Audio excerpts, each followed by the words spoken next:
அன்பர்த்தனையாக தெரிந்து கொள்வோம் என்ற இந்த புதிய யூடியூப் சேனல்ல உங்களை அனைவரையும் வரவேற்கிறேன். தெரிந்து கொள்வோம் என்ற இந்த பகுதியில நம்ம எதை பற்றிலாம் தெரிஞ்சு கொள்ளலாம் அப்படின்னா, உலகத்தில் பல்வேறு வார்த்தைகள், சில இடங்களை பற்றி நம்ம தெரியாம இருப்போம். அவற்றையெல்லாம் இந்த பகுதியில நம்ம பார்க்கலாம். இப்போ குறிப்பா நம்ம தமிழ் மொழியை எடுத்துக்கணும். தமிழ் மொழியை எடுத்துக்கிட்டாலே நீங்க பல்வேறு வார்த்தைகள் தமிழ் வார்த்தையே கிடையாது. அது எல்லாமே வடமொழி, சமஸ்கிருத மொழின்னு சொல்லுவோம். அந்த வடமொழியில தான் நம்ம இன்றைக்கும் நம்ம இங்க என்ன செய்யறோம், இந்த வார்த்தைகளை தான் பயன்படுத்தி கொண்டு வருகிறோம். அவற்றில் சிலவற்றை இன்னைக்கு நம்ம பார்க்கலாம். இப்ப நம்ம வாரத்துல மொத்தம் 7 கிழமைகள் என்று சொல்லுவோம். வாரத்துல பார்த்தீங்கன்னா திங்கள், செவ்வாய், அதற்கடுத்து புதன்கிழமை அப்படின்னு சொல்லுவோம். இந்த புதன் அப்படிங்கிற அந்த வார்த்தை தமிழ் வார்த்தை, அது வடமொழி. அப்ப அந்த புதன்கிற அந்த வார்த்தைக்கு சரியான தமிழ் மொழி அதுல என்ன குறிப்பிடுகிறோம்னா அறிவன் கிழமை. புதன்கிழமைக்கு என்பது வடமொழி, அறிவன் கிழமை என்பதுதான் சரியான தமிழ் வார்த்தையாகும். அதே போல சனிக்கிழமை அப்படின்னு சொல்லுவோம். இந்த சனி என்பதும் தமிழ் வார்த்தை அல்ல, அதுவும் வடமொழி. அப்ப அந்த சனி என்பதற்கு சரியான தமிழ் வார்த்தை காரிக்கிழமை. காரி அப்படின்னா தான் சனி என்று தமிழில் வார்த்தை உண்டு. ஆனால் அதை நாம் எனது பயன்படுத்துவது கிடையாது.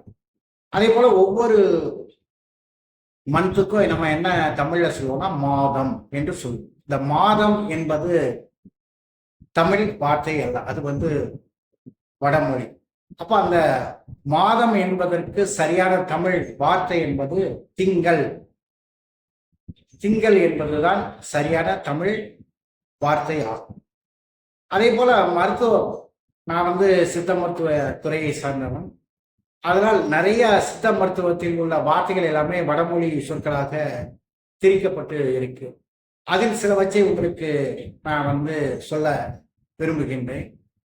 இப்போ உதாரணமா நம்ம ஜுரம் அப்படின்னு சொல்லுவோம். இந்த சுரம் அப்படிங்கிறது வடமொழி. அதற்கு தமிழ் வார்த்தை காய்ச்சல். இதுதான் தமிழ் வார்த்தை. ஆனா நம்ம ஜுரம் வந்திருக்கு அப்படின்னு நம்ம சூரம் அப்படின்னு தான் நம்ம எழுதுவோம். அது வடமொழியா. அதே போல நம்ம கசாயம் அப்படின்னு சொல்லுவோம்.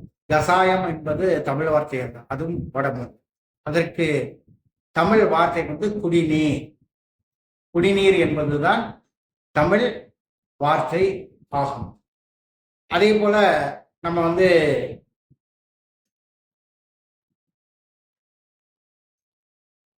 தைலம் அப்படின்னு சொல்லுவோம். சித்த மருத்துவத்துல நிறைய மருத்துவ எண்ணெய் வகைகளை பார்த்தீங்கன்னா தைலம் தான் சொல்லுவோம். இந்த தைலம் அப்படிங்கிற அந்த வார்த்தை வடமொழியாகும். அந்த தைலம் என்ற வார்த்தைக்கு தமிழ் வார்த்தை என்பது மருந்து எண்ணெய். மருந்து எண்ணெய் என்பதுதான் தமிழ் வார்த்தையாகும்.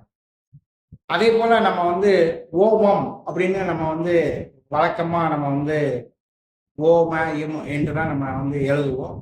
அந்த ஓமம் என்ற வார்த்தை தமிழ் வார்த்தை கிடையாது, அது வடமொழி. அதற்கு தமிழ் வார்த்தை அசம தசா.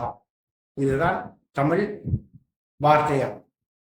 அதே போல நம்ம ஜாதிக்காய் அப்படின்னு சொல்லுவோம், இல்ல சாதிக்காய். ஜாக்கு பதிலாக சா அப்படி போடுவோம், சாதிக்காய்.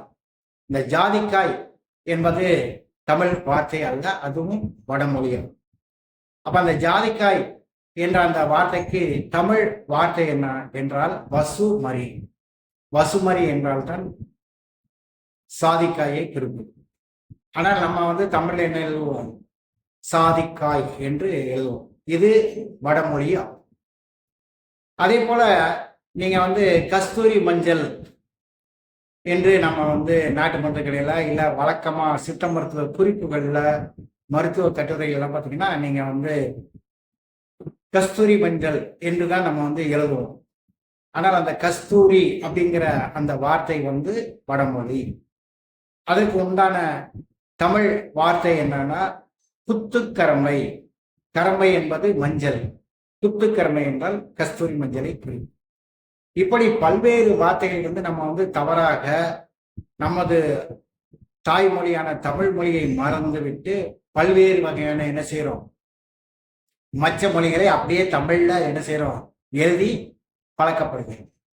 அதே போல பிளட்டு, இந்த பிளட்டுக்கு வந்து தமிழ்ல வந்து இப்போ வழக்கமா எல்லாரும் என்ன செய்வோம், ரத்தம் அப்படின்னு நம்ம வந்து என்ன செய்வோம் சொல்லுவோம். இந்த ரத்தம் அப்படிங்கிறது தமிழ் வார்த்தை அல்ல, அது வந்து வடமொழி. அப்போ அந்த பிளட்டுக்கு வந்து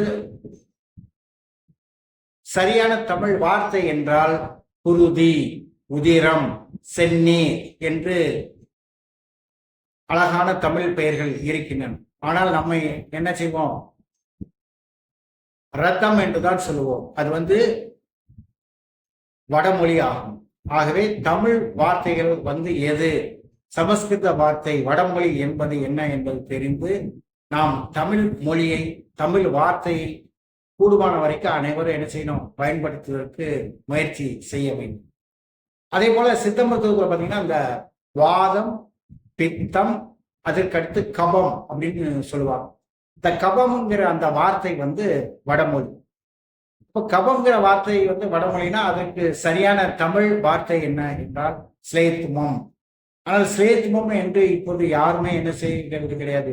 அந்த மருத்துவ குறிப்புகள்ல, மருத்துவ கட்டுரைகள்ல வந்து குறிப்பிடுவது கிடையாது. ஆனால் சித்தர்கள் பாடல்களை பார்த்தீங்கன்னா ஸ்லேத்துமம் அப்படின்னு சொல்லுவோம், சீதளம். ஆனா இப்படிப்பட்ட நல்ல தமிழ் வார்த்தைகளை வந்து நாம் தவறாக பயன்படுத்தி